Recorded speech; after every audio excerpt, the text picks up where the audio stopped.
I just want to say good evening to everyone here. My name is Matthew Edmond. I'm the Assistant Director of Transportation and Long Range Planning at the Montgomery County Planning Commission. And the Montgomery County Planning Commission, along with the County Roads and Bridges Department, who will introduce to you their rep here tonight, we've been working for a number of years on trying to rehabilitate and improve Ridge Pike all the way from Norristown all the way to Philadelphia, because as you guys probably have read in our materials, the county actually owns that road. It's a little unusual in Pennsylvania. Very few counties own roads. Pretty much it's PennDOT and your local township like Whitemarsh. And then if you happen to own a road yourself on your own property, then you're one of those road owners too. But counties don't typically own roads in PA, but we do in Montgomery County. We have lots of roads, and they're big roads, and they're roads that you've probably ridden on many times. But let's be honest, none of us ever think about who owns a road, right? We just kind of use it. So Montgomery County owns Ridge Pike. And like I said, we've been trying to improve it. We've broken it out into a couple of sections, A, B, C, and D. And tonight, we're here for Section D. That runs from Crescent Avenue in Whitemarsh all the way to Northwestern Avenue, which I'm sure we all know is the Philadelphia city line. So this is an open house tonight. We put the chairs out for you guys to have a place to sit down, relax if you need to. But it's not a public meeting. We're not here to kind of have a back and forth or present anything big. We're here to give you guys all a chance to come up and meet our construction team and ask questions, because we know that when this thing's in construction, it's going to be disruptive. It's not going to be as easy to get around Ridge Pike. Some of you, I'm sure, live on Ridge Pike, and you want to know if something happens to my house or to my property and I don't like it, or it's a little scary, or I need more information, who do I contact, right? That's why we're here tonight. If you just live in the area and you're wondering how do I get around when this thing's under construction for 2 years or so, well, we have the answers for you there.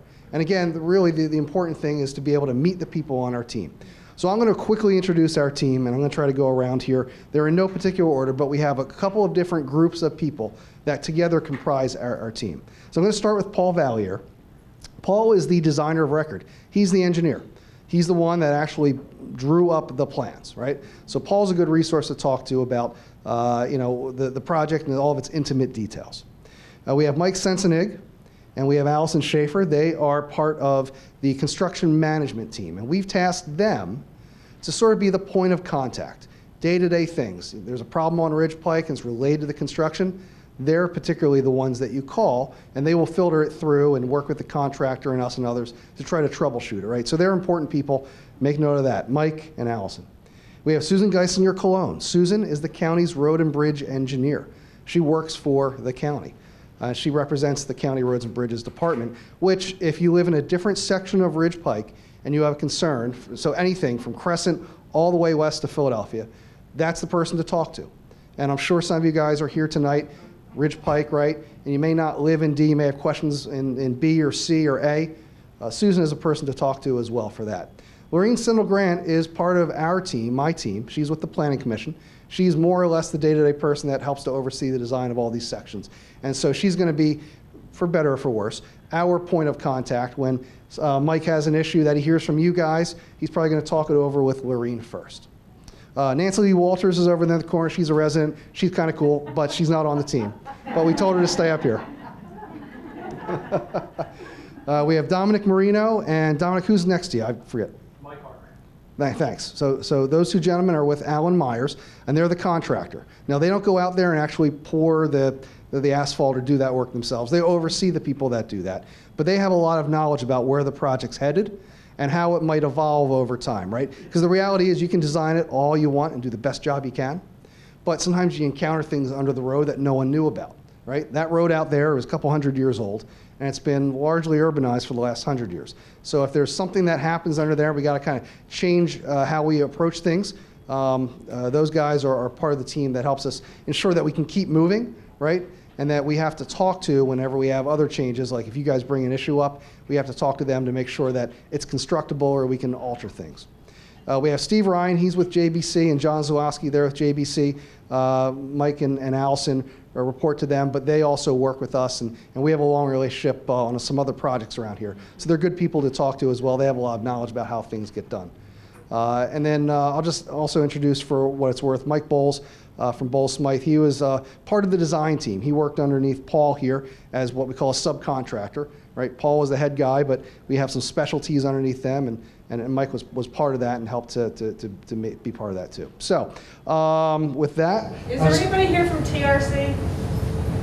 No, they're the inspectors. Yeah.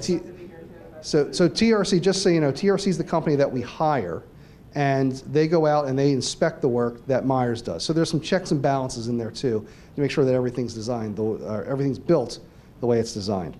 So just curious here, who lives between Crescent and the city? Raise your hand. You guys are on that stretch of Section D. All right. So we have other people here who live in the community who don't live on the road, and that's okay. It's totally cool. We're glad you're here, and I want you to know that.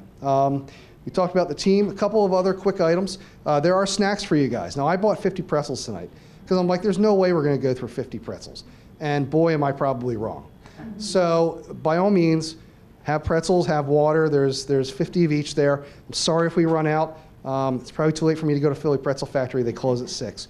But I tried my best. So if you get a chance and you want a snack, we have that there for you.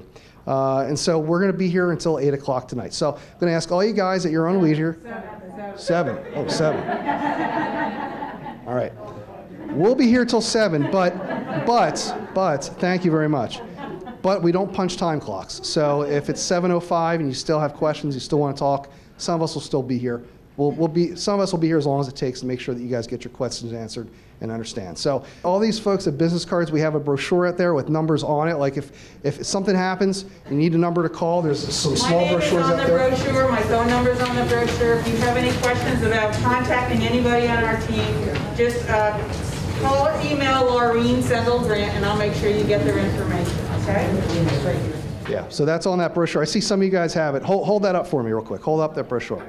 Yep. So grab one of those. That's where the contact info is. But if you want someone in particular, it's not on there, just ask them. We're here to serve you guys, all right? So like I said, at your convenience, get up, interact with these guys, ask them questions. That's what we're here for tonight. We're happy to work with you guys, all right? So whenever you want, and we'll make sure we keep chairs out as well for those who want to take a break. One thing, before we break up and create a lot of pandemonium and background noise. Sure. You have a lot of bullets under stage 1, 2, 3, 4.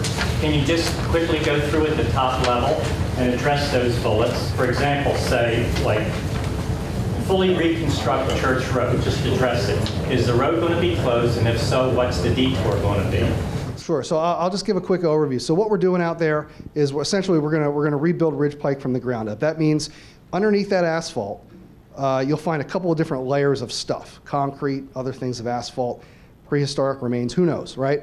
But we're going to take all of that out there. We're going to totally demolish it. Some of that stuff dates back to the 20s or the 30s when they first started paving these roads. So we're going to get rid of everything, and we're going to build it brand new the way you would if you were building a new road from scratch.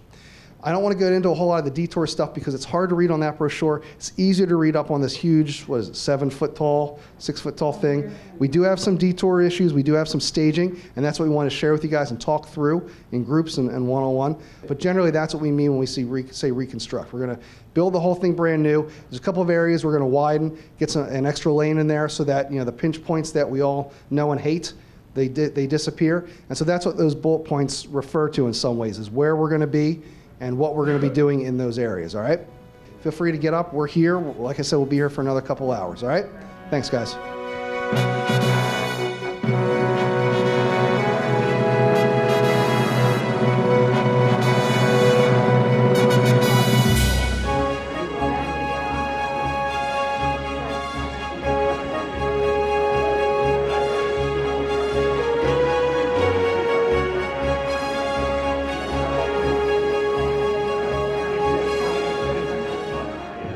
We began design in late 2015, and we had a public meeting early in design where we laid out what the problems were.